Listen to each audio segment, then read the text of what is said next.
us here to believe what we're reporting to you, but it does seem to be a fact.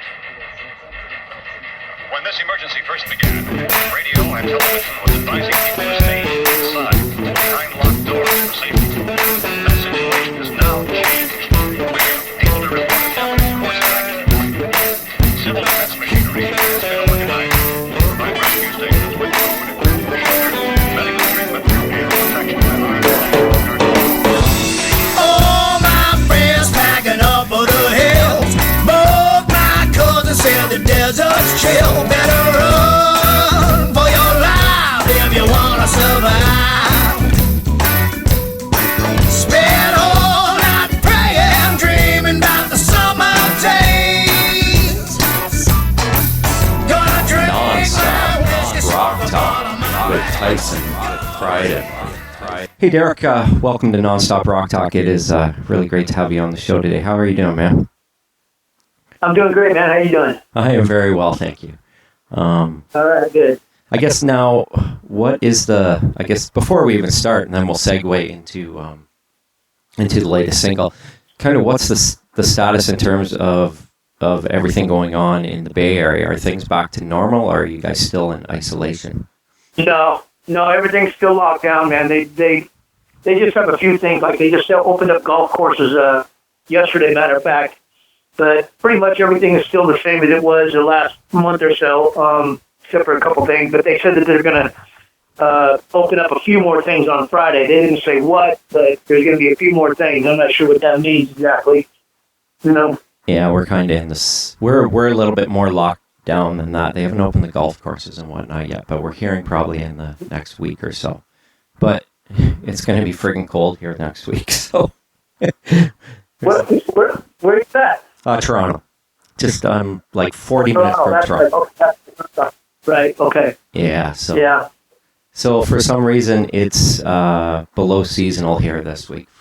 It's kind of strange, but they're saying that there's some Arctic thing coming down. So there's no need to open the golf courses. But with all that said, so it brings me to your latest video single called Pandemic Blues, Summer Days. Now, this single is by your band, Derek Davis and the Revolutionary Souls. Tell me a little bit about the song. I understand that it was written only a few weeks ago. Yeah, it was just written, actually, I think it was March 26th when I wrote it, because I wrote down the date. Yeah.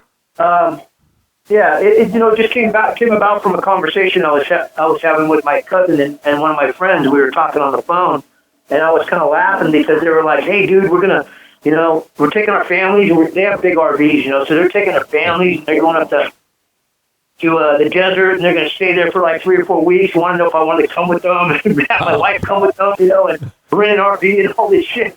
Wow. And they were dead serious, And so I was just kind of cracking up, going, man, you guys are taking this a little bit too far. I said, I got my toilet paper, I got my guns, I'll be all right, man. Yeah. They're really panicking. No, man, we got to go, So I was just fooling around with the guitar that night, and then that guitar lick that starts the song off came to me, and I thought it was kind of sci-fi sounding or something. It really didn't fit Babylon A.D. at all, So I was kind of like, where can I put this, And then I just started thinking about the conversation that we had having, and it just all came together the next morning when I got up. I recorded a little bit on my phone just so I wouldn't forget, and then I wrote it the next day and started recording. That's awesome. I mean, I like in your bio as well, and it stated about the song, the lines. I went down to the market, took my place in line, seen a purple-haired lady hoarding Huggies and wine, which was awesome. Yeah. I said, oh no. It's getting out of control every hour, every minute. I'm dreaming about the summer days. Those lyrics are perfect. Yeah, and it actually happened like 2 days before that. I was watching some lady that was this big fat lady, man, with purple hair, and she was older. And she was just like, she had tons of toilet paper and shit. This was before everybody was panicking, Yeah. And I was like, what is the deal with this fucking lady? She had all kinds of wine and toilet paper and shit, in her basket. I was tripping out, and then, a couple days later, it started dawning on me, oh, shit, I better get my toilet paper, too, So was everybody hoarding toilet paper there, I take it? Because we had the same problem here, where everybody... Oh, hell yeah. You couldn't get any toilet paper. Yeah. It's crazy. For about 3 weeks. You want to know the funniest thing? I have not seen any toilet paper for about, I don't know, since a month, probably 6 weeks or so. And then yesterday, I went to a Safeway down the street from my house. I couldn't believe it. There was about 50 rolls of toilet paper. You can only take one, but still, it was like, wow. It was like amazing, because I hadn't seen any that long, I know, it's crazy. I think we're about like 2 weeks since you've been able to get toilet paper. But I mean, yeah, I'm just glad that they didn't I don't know if they raised the price there, but they didn't here. It's kind of, still the same price. Yeah. Which is good. We're having a meat shortage here now too. Are you guys having a meat shortage? Not that I know. Well, it's funny, if you go to the grocery store, I think we kind of are, where there'll be meat and then you go back the next day and then it's all gone. So it's probably kind of of the same thing. They announced this morning that from now on, the meat's going to be like toilet paper. Like, you'd only have one package of meat. I'm like, what the fuck? What if you have a big family? I don't know, but I was thinking, we need one package of meat, it doesn't even make any sense. Yeah. That's crazy, man. Yeah.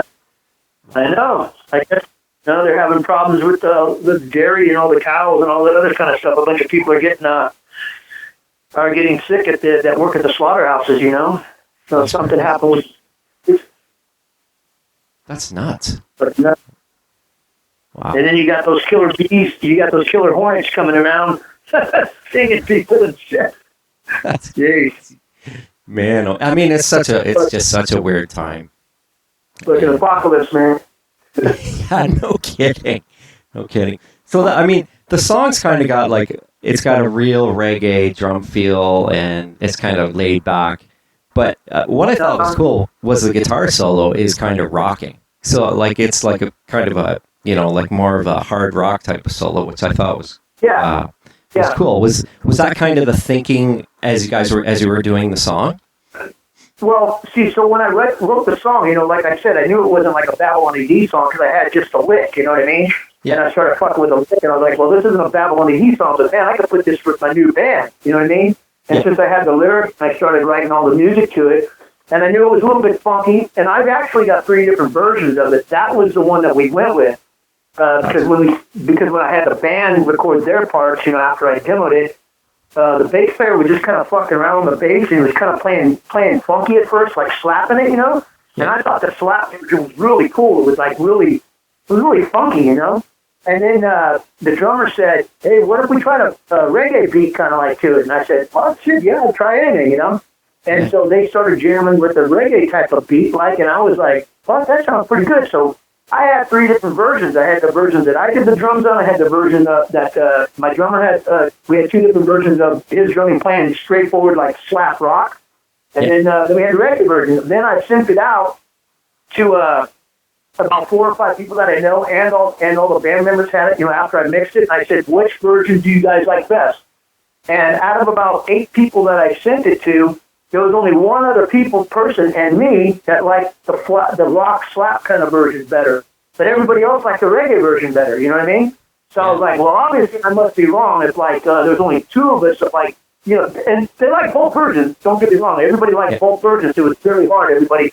But they thought that, from what I got, was the reggae version just sounded more different and more original and more something that they hadn't heard before kind of thing, like that, you know what I mean? Yeah. So we went with that.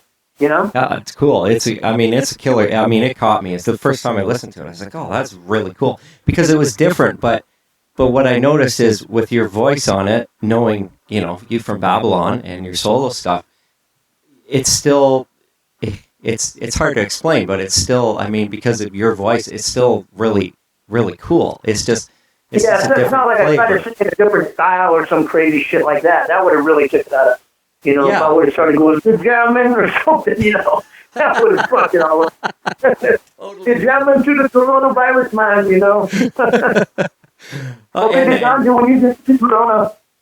Yeah, exactly. And just with the simple fact, I think, because Summer Days is in there with that type of reggae feel, that kind of really, that it makes sense, right? Yeah, I thought so. Yeah, it's very islandy and very, it's cool. And I think that's a perfect thing that people need right now, is like something happy that they feel good about. Yeah, it is kind of it is kind of an uplifting song, even though you're talking about a subject that I was a little afraid, to be honest with you, when I wrote the lyrics, like that people were going to say, like, how dare you, try to make fun of something, and I'm thinking, nah, they're going to get it, man. It's just a parody. It's like, well, we're all going through the same shit. We're all thinking the same stuff. Like, when the hell is this going to be over? And we're all sad about the people that have lost their lives, but at the same time, it's like, man, come on, we want to be sane about it, we want to have something happen good in our lives, Yeah, exactly. It's kind of, I mean, you kind of think back to like music in general. Like you think back to Woodstock, and Vietnam was a shitty thing, but like people writing songs about that as well in a hard time. So I think music music's therapy, right? So yeah, it's a healing, Yeah, exactly. So I think it's totally cool. Tell me a bit about the video itself. I mean, I love how you approached it. You guys, the band wearing masks, really doing the whole social distancing thing, and the vintage movie clips. Now, there's a clip with Vincent Price in there, I believe. Yeah. That I saw, which was really cool, and then some really cool nostalgic movies portrayed in there as well. Yeah, so what I did was I figured while I was writing the song, I was kind of visualizing what I'd do with the video, because I just kind of knew that it was going to turn into a video because I had to visualize it, and so what I did was I researched public domain, like science fiction movies, you know what I mean? Yeah. And I tried to pick out like cool parts, and at first I only had like the parts talking, and I stuck it in the song.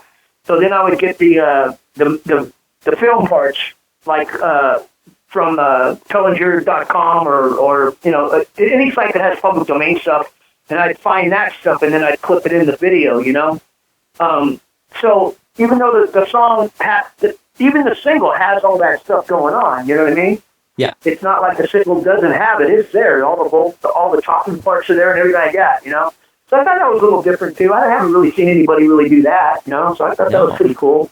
Yeah. Myself, anyways, this is something a little different. I've never done that before, Yeah, no, it's very creative. And then what we did with it was pretty funny. The way that we shot the video, I kind of thought about it, brainstormed for a couple days, and I told everybody, okay, here's what we're going to do. I said, you guys remember the old Devo videos, like, when we were kids? And they were like, yeah. And I go, okay, think of like that. Think of like we're kind of, we're like, think like Devo. You move like Devo. You kind of jerk around just a little bit, you know what I mean? And you wear all these apocalyptic kind of outfits, and we all kind of thought of like what we can do to make it trippy, And so we got big sheets of plastic, and we stuck them up on like in a room, and we plastic off the whole room. We got dark lights and stuff like that, and made it kind of look like if you're in one of those tents. One of those tents you see in the movies where they're taking people in and helping them out or whatever. If they've got those kind of science fiction, scary kind of movies. What the hell they are? Disease control. CDC stuff. Yeah. Okay. Gotcha. Yeah, I mean, I watched it and I was like, this is so good. And there's so many parts, and you're trying to figure out what clip these, like some of those movies I've seen before.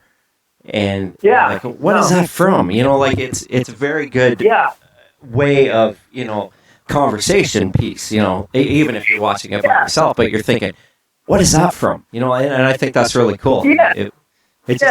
I was thinking that when I was putting them in there, I was like, a lot of people are going to remember parts of this stuff, and some people just aren't, you know what I mean? Like at the end where I have that chick with her head, and she just kind of keeps jerking around, that's from the movie called The Brain That Wouldn't Die, That movie. Yeah. And I just thought that was fucking badass, when I seen that chick's head just moving around, I was like, oh man, this is going to fit this song so good, Yeah, because I mean, we don't see movies like that either anymore. I mean, technology's come so far, so to see that nostalgic stuff is so cool. Yeah. And I mean, watching a whole movie of it, you're like, oh, this is kind of cheesy, but putting clips in is really cool. I thought that was really well done.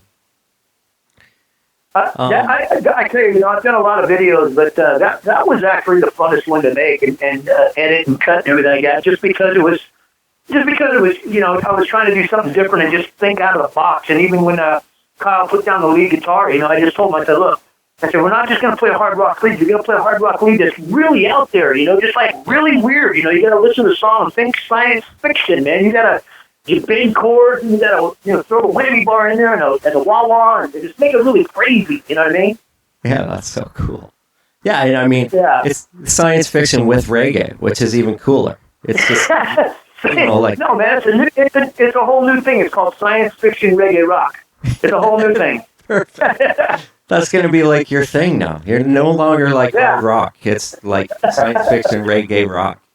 That's yeah, it's a whole new genre, man. And it all came out of this, so that's cool. Oh, that's funny. So tell me a bit about the band, like the players in the band. Now, is there going to be a full album at some point? Well, I'm not sure. I think there's going to be. We've been talking about it quite a lot, and I've got a couple more songs already written. Haven't recorded them yet. Chris, the keyboard player, he's a very talented keyboard player that has a lot of stuff. He comes from a soul blues kind of background, so most of the stuff that he would write is more kind of like a soul type of thing, sort of like the Revolutionary Soul album I did. Yeah. So, and we've been talking about it, but since we haven't even been able to get together since we did that video, it's going to take a while, I would presume, you know what I mean? But that is the goal, you know what I mean? That is the goal. Yeah. Will it kind of be that? Will it be a wide spectrum of what the music will be, or will it be kind of in that? When we play together, I got to tell you, man, when we play together, this band is so good. I mean, it's unbelievable that we probably practiced only 10 times, had 2 gigs, but when we play, everybody in the band is so professional and so good. It's almost like every time we play, we know what we're going to play, right? It's going to end up, start at A and end at, Z, but everybody is so talented that we change the songs, man, that the songs just kind of go wherever. It's almost like a jam, it turns into like, the band kind of sounds like War a little bit when we're playing, That's cool. It's without the horns or something. They just have so many movements and placements, and there's, everybody is so good at their instruments, and, it's just not straight ahead rock, or it's not just straight ahead soul or anything else. It's really different, man. It's very interesting. We all feel kind of the same way. Like when we get together, there's like really no rules. Like we're going to play this song like this, or we're going to do that. We kind of just jam the song and fill it out, and then we say, "Whoa, that was cool," or "That part was cool. Let's try this again." That's So even the covers that we've been doing, I mean, we're making them our own. They sound like our own. You know what I mean? They don't sound like we're trying to be a cover band and it sounds just like the song, like a jukebox. It becomes our own. And sometimes we'll throw out a piece that we don't like in the song. We'll go, fuck that part. Why'd they write that? Or we'll put something different in it. You know what I mean? That's cool. So, I mean, making it your own, right? It's kind of like a jam. It's like a jam band, kind of like. That's the only way I can describe it, really. That's cool. I was talking to a buddy of mine tonight, and I was telling him that we were going to talk tonight, and I said, you gotta check out your new tune, and I said, and you gotta check out Resonator Blues, because my buddy's a fan of, like, he listens to everything, and I said, you really gotta check out this Resonator Blues album as well. I'll send you this song, plus here's a link to his website, and check that out and try and find that. And he's like, he was really interested, so I sent him off that, and I haven't heard back from him yet, but I'm sure I will, because I'm sure he's going to really dig it. Well, hopefully it's all good. Hopefully he doesn't say, what the fuck is this guy doing? He's all over the map. No, I don't think he will, because he's like, that's kind of why I threw that at him, because he's like that guy that's, he doesn't just listen to like one genre, right? So right. Okay. And he's like, that's cool. He was asking about Resonator Blues. He's like, is that available on vinyl? And I was like, I don't know. I don't think it is, but I'm not sure. Yeah, no, it's not. A few people have asked me, but it's so expensive to do that, man. You got to sell a lot of records for it to be worth it. It's more like just a fun type of thing. But, man, it costs about $10 just to make the damn an album, That's crazy, man. Yeah, it's crazy. So you can't really, you can't even break even selling an album, even though I'd like to, Yeah, I know. I mean, I have the vinyl of Revelation Highway, and we did. I know they made those. Yeah, I did get one. That's right. I think everybody in the band got one. Yeah. That's cool. That's cool. It's and actually speaking of that, I got the first album last week on vinyl. And, Really? Where the hell did you find that at? Well, Discogs, but my copy that I initially had at my house was robbed last September, and they stole like 200 of my albums, and that was one of them. And you guys had signed it. All you guys back at Rock and Skull back in like 6 years ago had signed it for me. So it got stolen, and I don't think I'll ever see it again. But anyways, I ordered a new copy on Discogs. It's used, but it was in really good shape. But it came from Europe. It came from Europe, and it's different. It's got a photo of you guys, of the band on it. It's not the Babylon A.D. logo. And really? Yeah, I thought that was really weird. I'll send you a photo of it. It's not as good. Yeah, send me a photo of that guy. I'd like to see that. That's pretty trippy, man. You sure it's not some kind of like knockoff that somebody made or something? I don't know. Well, I mean, it's got the Arista label on the album itself and everything. It looks legit, and even the color's off a little bit. I hope I didn't get. I mean, I've listened to it. I wonder if it's from Japan, because I know every single label that I've ever been on, they always make an album for Japan too, and they make you add one more song. Yeah. Does it have an extra song on there? No. It's just it's the norm. I was disappointed, to be honest with you, because I like that cover, and that photo was on. I think it's the photo that was on the back cover. So there's no photo on. Yeah, it was on the back cover. Yeah, that's weird. So it's just the track listing, but I'll send you a photo of it, and you can check it out. Yeah. That thing might be worth some money, man. That's rare. I've never seen it. Well, it was expensive. It was. Man, it cost with shipping. I think it was about $80 Canadian. Yeah, I've got a couple of the albums. I just was looking at them yesterday, as a matter of fact, when I was going through some old stuff of mine that had the cutout. You know, remember they used to cut them out? Yep. That little cut out? Yep. Yeah, I got 2 of those with cutouts, and I was like, what's the trip? What if they do we lose any money? Yeah, they are. I mean, Discogs, you're probably not familiar with it, but anything you want on vinyl, if it was available, it's on that site, and people sell their like used copies on this site. So that's how I replaced a lot of my vinyl. Right, was through Discogs, but they didn't steal anything that I had new, like Revelation Highway and everything. They didn't touch any of my new stuff. It was all the that's crazy, like Babylon A.D, Badlands, like a lot of 80s stuff that that was worth something. They friggin' took it. Well, maybe they know something. They know that, hey, this new shit ain't worth shit. Let's take this old stuff and make some money off it. Well, exactly. And they stole 4 guitars as well. So the Les Paul, a Strat, Telecaster, But, no way. Are you shitting me? No. Oh my God, man! You got some kind of insurance, home insurance or something? I did. Yeah. Good for that, man. Fuck. Yeah, that would devastate me if I didn't have any home insurance that happened to me.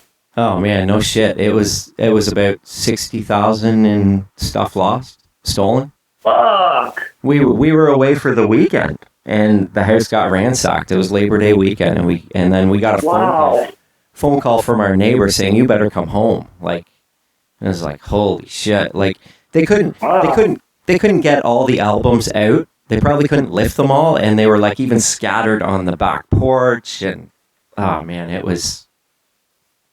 sucked. It was shitty. That's insane. Yeah, man, that's really fucked up. It is, and that Babylon A.D. album was just like, I'm like, serious, come on. It's like, oh, that's fucked up. It's like, I worked hard to get all those friggin' signatures on there. Like, come on. Yeah. Yeah, but it's like, throughout the years you get all that kind of shit. You collect it all. Somebody fucking stole it and they don't even know what they got. Fucking assholes. Exactly. They would. They probably didn't even. They're like, oh, this might be worth something. Who knows? I don't know. Like, they never caught the people. They never found out who it was. So I don't know who it was, even if they understood what the value was. But it seemed kind of obvious that they did because of what, some of the albums that they took, right? Because, like, that first Badlands album cost me over $100 to replace. Like, it was crazy. Wow. Yeah. Wow. That's fucked up, man. I'm sorry to hear that, bro. You know what? It was a while ago, and everything. I recovered most of it, which was good. So it's just a lot of work, right? Yeah, exactly. It's a lot of time, valuable time. Yeah, exactly. But I mean, I was determined to replace my stuff, so it's all good. Getting back to Resonator Blues, when I was looking through the song titles, even if you didn't know it was a blues album, the song titles kind of allude a bit about the music, like Whiskey and Water, Penitentiary Bound, Mississippi Mud really said a lot about what can be heard on the album. I mean, it's kind of like that Delta blues thing. And me, I've been to Memphis twice in the last year, and I think that type of music kind of would be what I would expect on Beale Street. I'm kind of curious about your songwriting process in terms of that album. I'm sure in your mind, you're like, I'm making a blues album. That was kind of what you wanted to do. Well, I didn't just sit down and just start writing and say, I'm going to write a blues album. It just happened that I wrote like Sweet Cream Cadillac, right? And then I was trying to figure out where that would fit. I know that's not a Babylon A.D. song. Yeah. And then I wrote a few other ones, and that was the first one that I really wrote. That I kind of knew, like I had some other songs that were similar in the vein. I said to myself, I started digging through my stuff, and I said, okay, wait, Whiskey and Water fits with this song. This song fits with that song. This one, it kind of like put a puzzle together.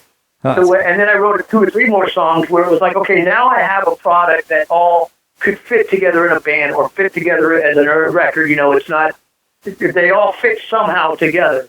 You know what I mean? So when I did that, I basically knew that I had an album, and that's pretty much the way I go about my songwriting, because I write a lot of songs, a lot of different types of songs, because I don't really sit down and just say, I'm going to do this. It just kind of pops out when I'm fiddling around with the guitar.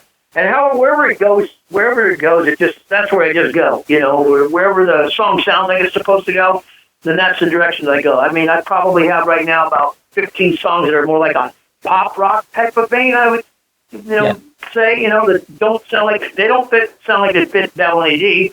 They don't sound like they fit this new stuff. They don't sound soul. They don't sound blues. They sound kind of like a pop kind of rock thing, So it's like, well, where would these fit? I don't know. Maybe I'm making another record, that's going to be, different. You know what I mean? Yeah. That's cool. Yeah, and that's similar to what happened with Revolutionary Soul. When I wrote that album, it was like I had about 4 or 5 songs over a year period that had like that soul kind of sound to them. You know what I mean? Yeah. And then I just started sewing them together. So, well, if I write 2 more like this in this vein, knowing that I kind of wanted to write in that vein, then I would kind of think about that. I'd get out the B3, or I'd get out the same guitar that I used to write the other soul songs. And I kind of noticed that as years go by, I've got a lot of different guitars, and I kind of noticed when I play different guitars, they kind of lead me to different sounds or different styles of music. If I play my Gibson, it kind of always comes out hard rock. I don't care what it is. It just always, I just can't write a soul song or a blues song on that Gibson for some reason. Yeah. Not that I'm trying, but it just don't come out, man. It wants to rock, Then if I got my Strat or my Telecaster in my hand, or my, old Silvertone or something like that, well, then it comes out kind of bluesy, Every guitar kind of gives it a different kind of life, My Stratocaster wants to play like a soul type of thing, Just my hands start going that way, Yeah. And my mind starts thinking that way. So I really do that. Kind of think it has to do with the instrument that I'm playing.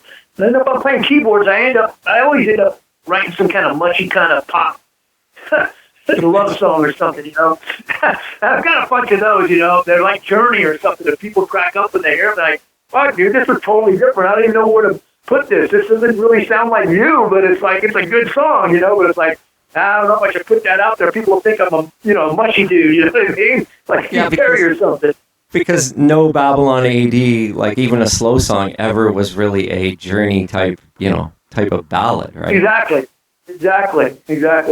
I mean, the ballads were great, but they weren't like that type of vein, right? Yeah, right. They weren't all keyboard heavy and all that other kind of stuff, and kind of the sappy, That's and then I'd probably have about 5 or 6, a little bit more songs for Babylon A.D. that are really hard and really cool, and the guys want to start recording them. I got them demoed and everything.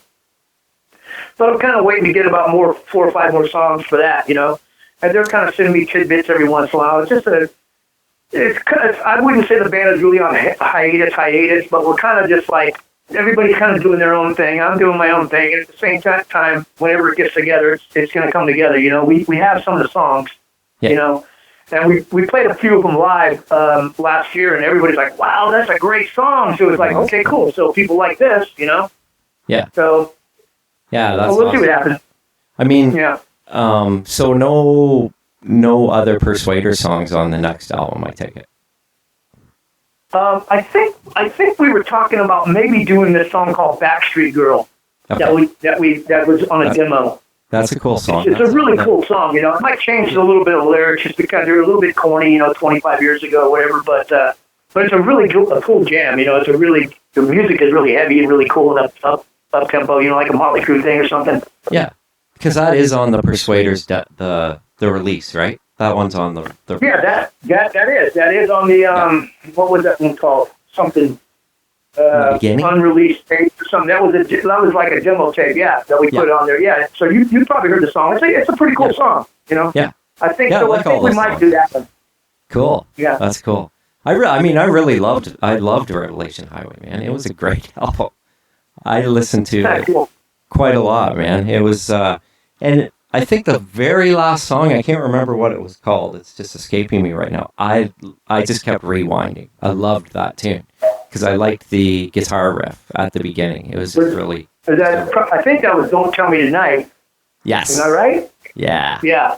A lot of people like that song. That was another thing, like Backstreet Girl. We had that song for a long time, and we wanted to put it on our first album, but Clyde goes, "No, I don't want you guys to put that one on there. We want this one instead of that one or whatever," because we had about 25 songs and they narrowed it down to 10, Wow. So you guys narrowed it down to 10. So was there more songs recorded for the album, or was it just stuff was just demoed and then you guys decided on the 4 songs that we're going to go?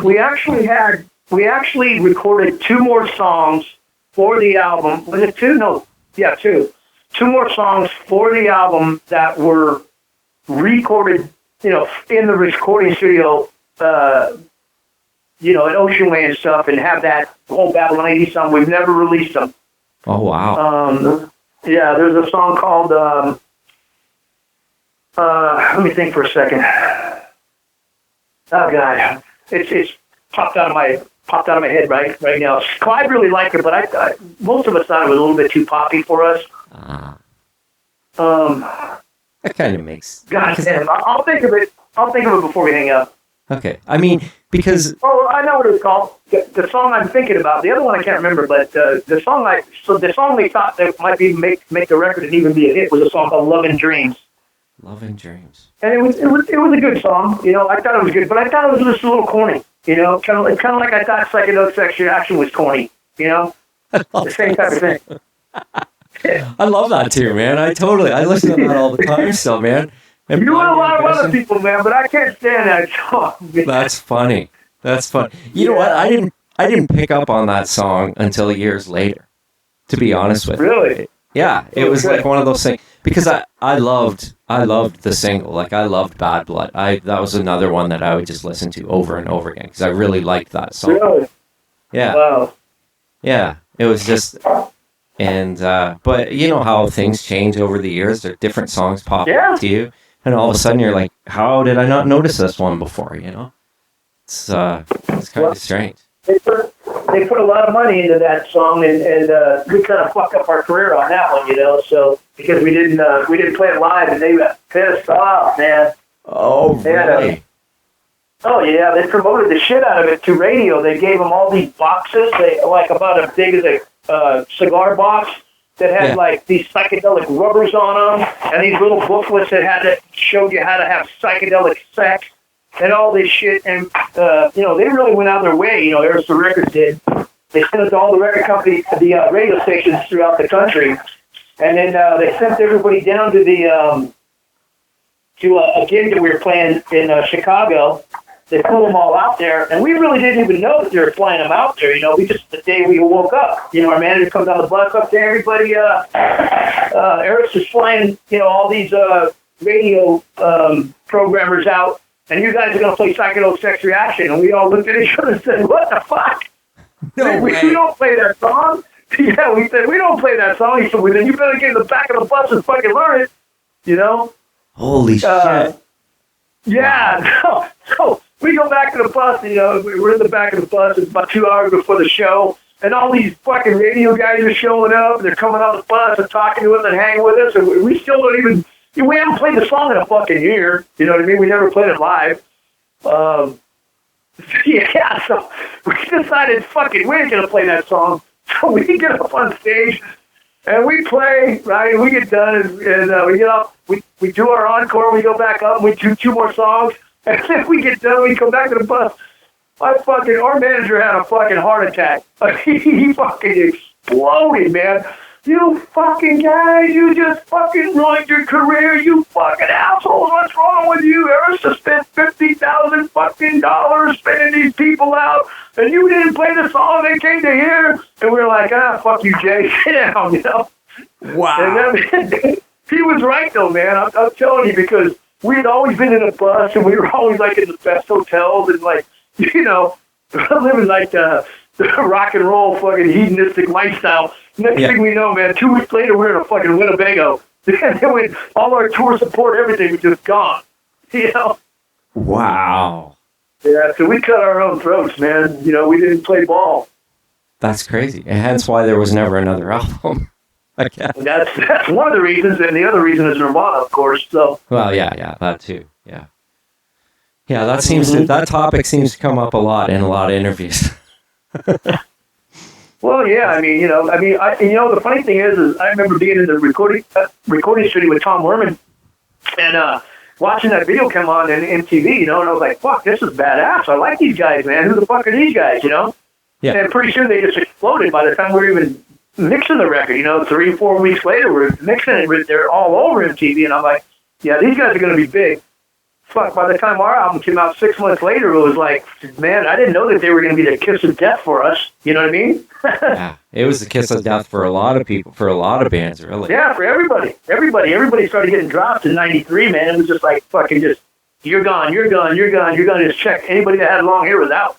Yeah, it was so weird because like bands had recorded third albums and they never got released until I know.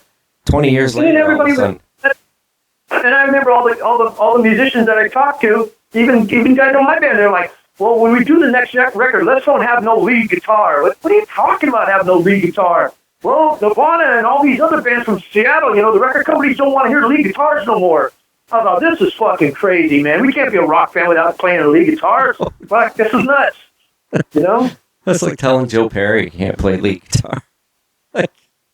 Yeah. Fucking crazy. It was crazy. It was kind of it was such a weird time. But I mean, for the fans too, it was, if you didn't jump on the bandwagon, you were kind of like, it was hard to, all the bands you liked were all gone. You're old, you're a fucking dinosaur. What are you talking about? I'm a dinosaur. I'm not even 30 years old yet. Yeah, I know. It was crazy. So, oh, sorry. Hold on 1 second. I don't want to get off topic for 1 second. Did you watch that thing on, I think it's Amazon.com. It's called The Rainbow Room? No. Have you watched? It's fucking awesome, man. It's about the people that own the Rainbow, the family that owned the Rainbow and the whiskey, and from starting like 1958 all the way to like, last year or whatever. No shit. Wow. And it's fucking great. Everybody's in it. Slash is in it. Fucking everyone you can think of is in that fucking movie, man. And it talks just all about the strip, like from the 50s all the way up to like when we were there. You know what I mean? When we all lived through everything. And it's great. So if you get a chance to watch it, man, it's called The Rainbow. Or the Rainbow Room, but it has a lot of whiskey there too. But a lot of stuff about the whiskey. There's a lot of limmies in there, and it's really, really good, man. Because you just feel like you're right there on the Hollywood Sunset Strip, 1987 again, or something. That's our crew. Is Motley in it too? Yeah, Molly's in it. Everybody's in it, man. Wow. There's little interviews with everybody, and it's just fucking great, man. It really just puts you right there on the strip again, man. Yeah. So how much did you guys play on the Strip then? Well, we moved up there in late '88, I think it was, and then we were in the recording studio for most of '89. No, not most of '89. About 6 months probably of '89. So, and we got a record deal in '88. So we lived there from '88 to '92. You know. Oh, wow. Yeah. So we're basically we were there, you know, at the Rainbow and you know all the clubs around there for years, for those five or 6 years or whatever the fuck it was. But yeah, we played all those clubs there. You know, we played it everywhere you could think of in LA. You know, That's awesome. quite a bit, and we even played before we even got a deal up there a lot. You know, we used to play the country club a lot, places like that. You know, Whiskey, you know, Troubadour. Did you see that? Speaking of the Troubadour, did you see that thing today that it might be, because of all this, it might be closing its doors? They're in trouble? I heard about that too, man. It's really fucked up. Huh. That's so much history, man. So much history. Yeah. That's, I know, it's crazy. I mean, these places, all these places should be like fucking museums now or something. freaking really. right. Exactly. You know? Yeah, I mean, There's too much history to get rid of, you know? yeah. Yeah, it's so true. And I mean, there's people like me that would go to LA just to see those things, to see those clubs if I've never been there. Yeah. To relive. Yeah, there's a good clip with Gene Simmons in that movie where he's talking about it. Well, he's just saying like, you know, he's like, you know, talking about how it's just disgusting how they tore down Gazzari's and this and that and everything, and you know, talking about the old days and everything. And he's saying like, now I want you to, he's talking to the reporter, you know, he's like, I want you to name 3 bands or 3 artists that you think from 1999 to right now that will go down in music history. He goes, and I can name you probably 30 before 1999 that will be in history books or already in history books, you know? And the person was trying to bank it. They were like, oh, well, how about this? And he was saying, that's what I mean. He said, now, since 1999 to about now, rock and roll is dead. He goes, it's officially dead, you know? He goes, you know, you have little spurts here and there and things like that. But he said, but there's nobody that comes along and they're going to do something like we did from like, you know, say 65 to then, you know what I mean? And just change music and just have the type of hedonistic lifestyle and the party of what the rock star really was. You know what I mean? He was saying there are no rock stars anymore, you know? Hell no. Jeez, no. Yeah, so. No. And you know It was what's really great? good watching it. Oh, I'm gonna watch that for sure. You got to watch when it. we're done. I'm turning it on. Matter of fact, so good. Oh, that's cool. I will. And you said it's on Amazon? Yeah, I believe it's on Amazon Prime. It might be on Netflix, but I'm about 90% sure I see it on Amazon about maybe 3 weeks ago or so. Okay, I have Amazon Prime, so I'll check it out. I have Netflix too, so it's all good. I think everybody pretty much does these days. Crazy. Yeah. You know what's and it's crazy too. Talking about that is the fact that there's still bands putting out amazing albums that just don't get heard. You know. I know. And I know. There's still a lot of good stuff out there. There's still a lot of good stuff that comes out by bands that were around when we were you know young, you know, and doing stuff for the first couple of albums. I mean, I thought that Revelation Highway was a good album. You know what I mean? I wasn't embarrassed with that album at all. I thought it was fucking kick ass. But I agree. you only have certain. There's only so many people that are listening to records nowadays. You know? Yeah, I know. And it's like it's funny because the circle of friends I have are the ones, and this is only like 2 or 3 other people. Like, I mean, I have more friends than that, but that are buying this stuff. And, you know, and there's people you meet on Facebook through doing my podcast that are still buying it. But it's not a huge, you know, and it's really, it's sad.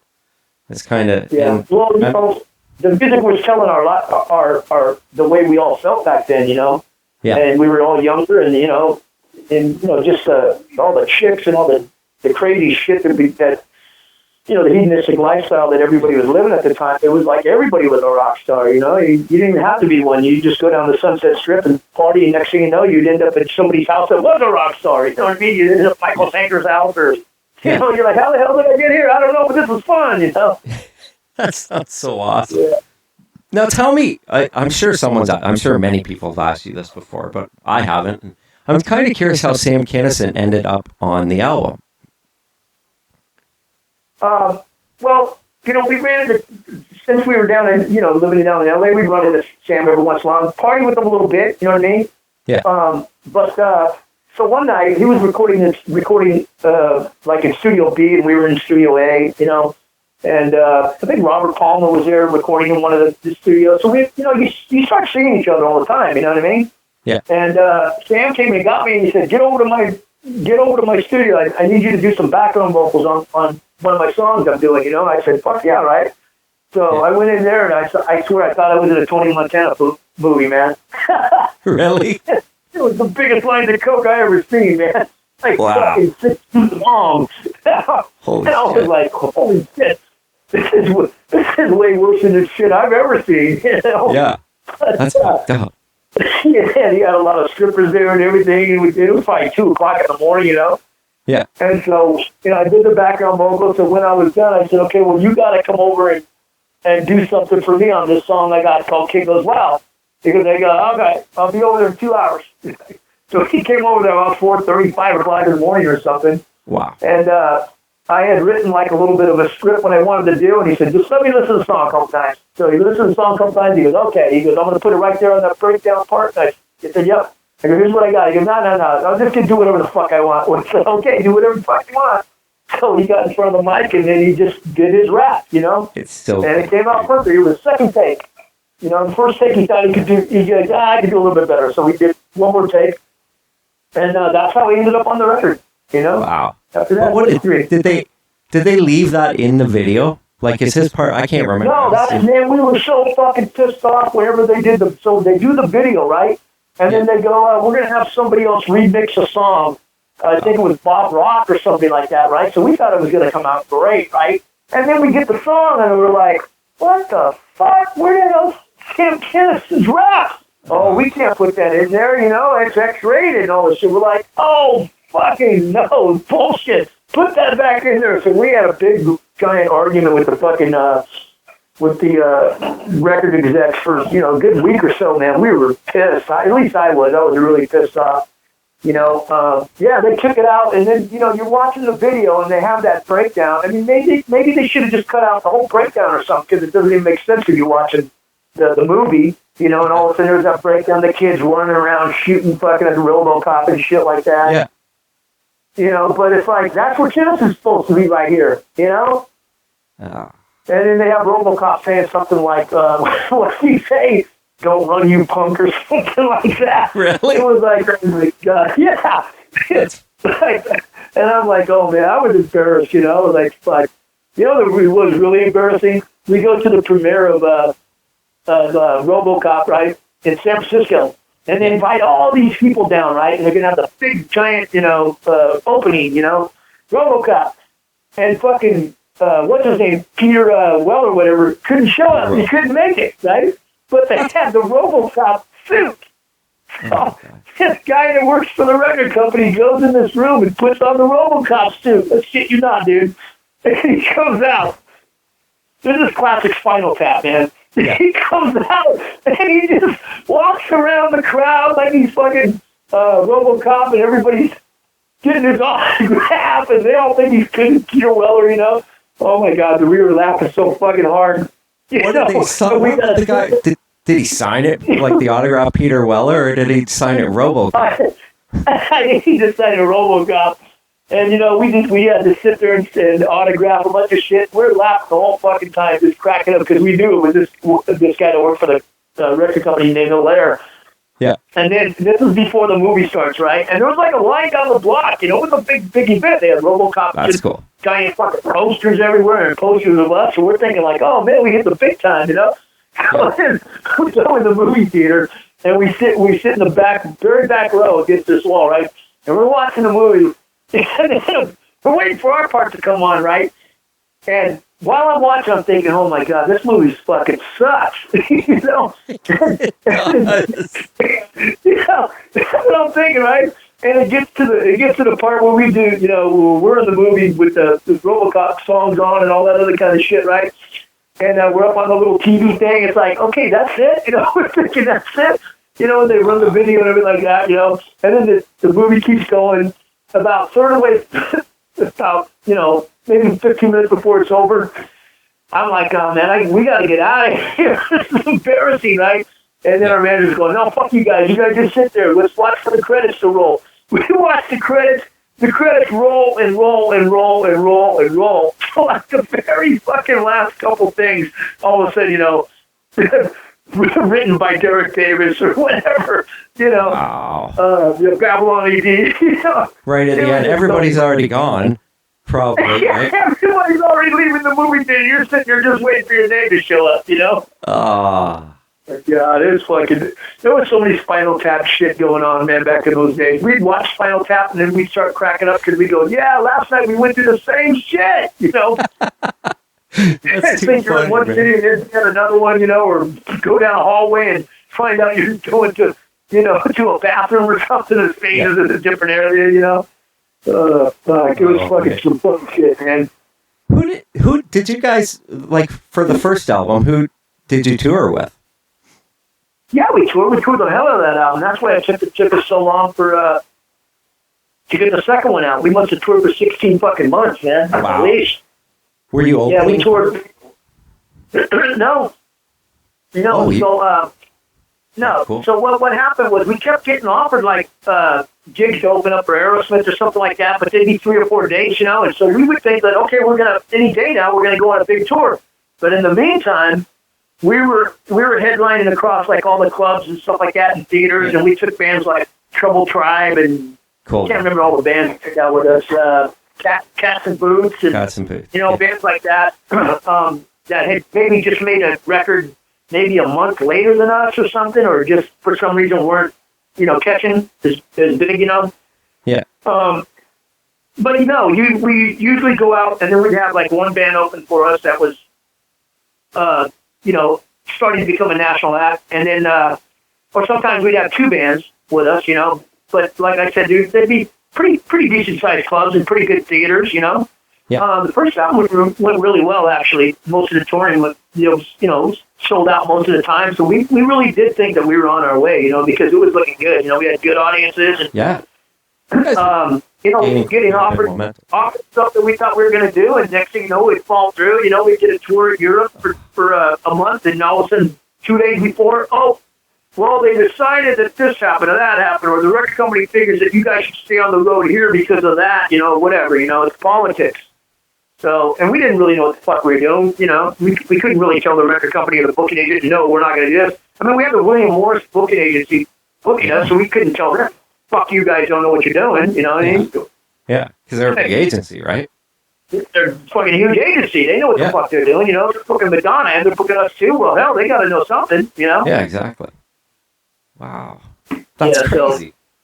That's probably why I don't remember you guys, because you know, like you'd follow who was touring and the big bands, you know, and that's why I couldn't remember that you guys had who you'd open for, but you hadn't. So yeah, but we ended up at a lot of festivals and stuff like that, you know, opening up for pretty big bands and things like that, you know. And we played with Warren a few times, and a lot of times Guns N' Roses a few times and bands like that, you know what I mean? But we never like got on a serious tour where we were like, you know, with Bon Jovi and then us underneath them, you know what I mean, for 3 months or something like that. It just never materialized. So by the time our third song came out, Kid Goes Wild came out, it was like, all right, now you guys go back in the studio or go back home and at least start writing another record, you know what I mean? Yeah. So was there ever that third single? They never talked. I'm surprised that they never released Desperate, to be honest with you. Well, so that was the one thing that really stuck in our craw for a long time and really pissed everybody in the bad, because when Clive signed the band, him and me had a conversation, you know, just him and I, and he said, look, Derek, he goes, you know, this is just him talking to me. Of course, he's still in my head, but he's like, I'm going to make you guys superstars on this song. This song is going to go #1, I guarantee it, you know? And we're like, okay, cool. He goes, but we're going to release it third. And his thing was, let's release 2 rock songs, get you guys acclimated with everybody, get like a good size following, and then we'll crush them with this ballad. This is going to be it, you know. This is going to be the big ballad. Yeah. You know, this is going to be your dream on, you know. I'm going to make you guys bigger than Aerosmith. I mean, you know, he's feeding all our heads, that kind of shit. We're like, okay, that sounds great, right? So then what happens is they release Hammer Swings Down, and then Bangle the Bells, and everything was going good. And then all of a sudden we get a phone call from the record company going, you know what, we're going to change directions. We know we're going to release Desperate, but we're not going to do it right now. We're like, what are you talking about, you know? And they're like, well, we got an offer from Orion to pay for half your video, and they want to start, put your video in, RoboCop. And we were like, no, yeah, we want to do that, but can't we release that fourth then? You know, let's just go Desperate, you know? And they're like, no, we guarantee you, we're still going to release Desperate, but we're just going to have another song in front of it. So we were like, well, okay. And by the time that fucking Kid Goes Wild come out, now it's a year later. The album's been out a fucking year, right? And they're like, okay, is it time for Desperate to come out? They're like, well, we decided not to put Desperate. Oh, my God. The record's been out there a year. Really, it went gold. That's good enough traction, let's just get into making another record. Man, we were so let down, so pissed off, so hurt. Just like, my God, I can't believe it. The best song on the record, and you guys just, you don't want to do it anymore just because you've been working, the people that work at Arista have been working the record in a year. That was good enough for them, So it's almost like RoboCop coming along was a bad thing, It was good for the exposure, but the best song on the album, yeah, that's right, exactly. It was, and since they told us that we're going to do Desperate, fourth, then we believed them, and then 2 months later comes along to release that record, and it's like, nah, we've had a change of heart. We spent X amount of dollars on your record, we've done this, we've done that. And, we just feel it's just time to move on. Man, we were fucking pissed. No, we were just, man. And then hence it goes to Baton Rouge. And yeah, exactly. So then Jack Pawnee called me up. He said, hey, man, because we're sitting on Desperate, and you guys aren't going to release it. So do you mind if Baton Rouge does it? I said, fuck, I don't care. Let them do it, man. Maybe it'll be a hit, and I'll make some money from songwriting, And they released it, and it really didn't do that good either, So no. Who knows? I mean, I didn't know that they had done it until later on. I found that album in a bin for like $3, and yeah, I was like, I don't think they released it as a single either, though. I don't think they released it as a single. That's crazy, man. That was like, I remember the first time I heard that song, and I thought I was just a kid, and I got the tape, right?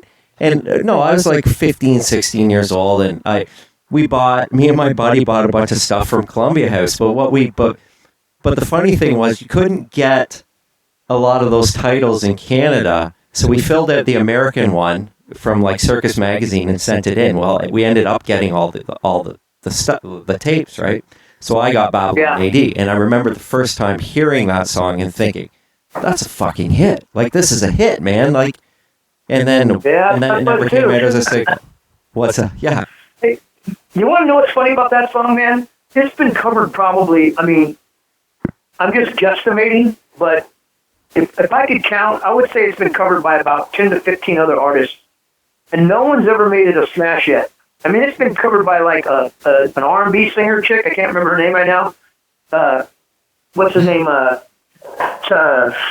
Piano player Tosh or Tess or something like that. John Tess.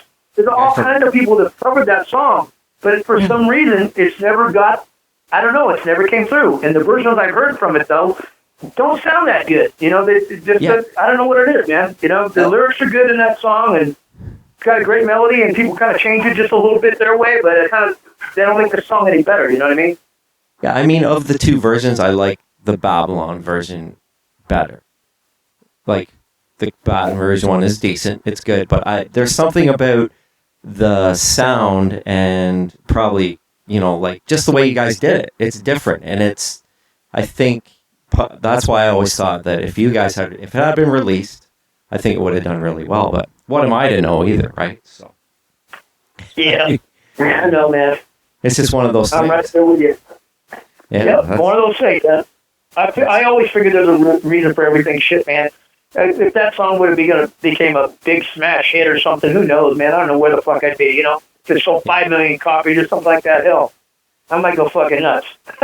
Yeah. And who knows on their next record what would have happened,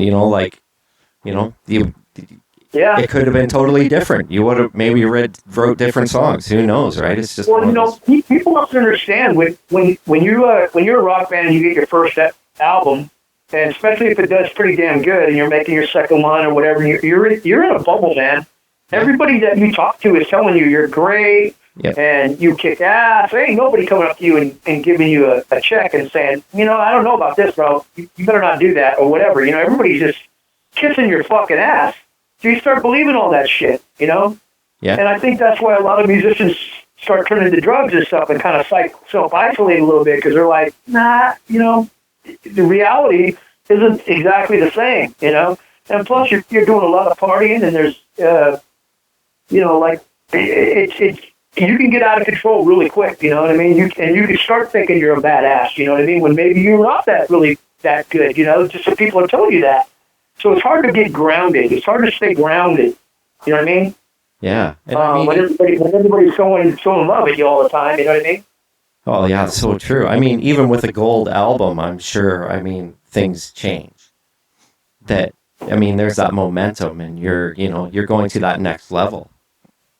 That's well, that's why, I gotta hand it to people like Bon Jovi and stuff like that. They've always stayed grounded somehow, or it's crazy. And maybe they went through a couple little things, or for some reason, those guys in New Jersey, man, they maybe they just come from a little bit, they didn't go to L.A. and get stuck in that hole and just like party, and and go crazy, That's a good point. Yeah, because when you look at it's hard not to fall into that trap, you know what I mean, and become an emotional fucking wreck, you know what I mean? Yeah, that's crazy. I never really thought of it that way. You mentioned New Jersey and there's Skid Row and Bon Jovi. Yeah, well, and like Motley Crue, it's like, that you get stuck in a machine, you know what I mean? Yeah. They grinded their way through it, man. Of course, they have all kinds of problems, and they've had problems for years and this and that, but, man, you gotta, yeah, they're still fucking doing it, sporadically right now, but still, who knows what they'll do, next week, they might change their mind, but, I gotta hand it to those guys, too. They've been through a lot of fucking shit, you know what I mean? Oh, no kidding, man. Yeah. Everybody's seen the dirt, so they know, that's just the tip of the iceberg, because that's only 2 hours. It's only a 2-hour movie. Exactly. Right. Exactly. So, they lived it every day, so, for many years. Yeah, I remember the very first time we ever played with those guys. We were they came down and played the Keystone Berkeley. And this was like right when they released their first record, right? Probably the week after or something. Yeah. We were all kids. We were all just kids, and we were a pretty big band in the Bay Area by then. I was in a band called Candy, actually. It wasn't even the Persuaders. It was a band called Candy. Yeah. And we partied with them and just hung out and everything. And Tommy was crazy just like he is now, Yeah. But they had a lot of makeup on. So we were like, we got a little bit of makeup on, but man, these fucker guys they're going fucking full blown chick. You know what I mean? Yeah.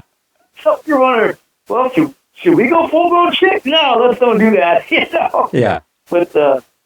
But they exploded, man. Within a year, they were playing everywhere. Like, holy fuck, man! At that time, they were still young and green, but they had a record out, and for us being like competitors in our minds, we're standing there with our arms folded, looking at them, at the Keystone Berkeley, after we get done, and we're watching them going, why do people think these guys are any good? They can't even play the fucking instruments, man. What the fuck, Yeah. But they had the best fucking stage presence, and they're just wild and crazy, they had a lot of cool songs, you know what I mean? It's crazy to play was it the LA Forum without a big record deal? It's, when you think about that, that's insane. And that would never happen today. I don't think it would, No. People gravitated towards bands like that. Just gravitated towards bands where they don't gravitate towards bands like that anymore. It's not. I guess it's not cool anymore. I don't know. It's nuts, man. Well, I think I've taken up probably an hour of your time, and I appreciate it, man. That's really good. Yeah, man, great talking to you, brother. So, is this coming out pretty soon, or what's happening? Yeah, I will. I'll let you know. I'll tag you in it. I usually do. If I'm friends, I'll tag you in it on Facebook, and you'll see it. I'll probably I'll try and get to it tomorrow, so I can post it tomorrow or Thursday. I'll have it up quick. Okay. Yeah. Yeah, cool. Just let me know. Let me know when it's up, and I'll just I'll do a tag too, so that I can let people know and all that other kind of shit. Okay, sounds good. I'll send you a photo of that cover too. Awesome, brother. Yeah, do that for me. Yeah, I think I have it on my phone. I took a picture of it the other night, so that's cool. All right, sounds good, Derek. Sounds good, man. Okay, man. Take care of yourself, right? You too, man. Take care. Okay, brother. Thank you. Okay, thank you. Bye.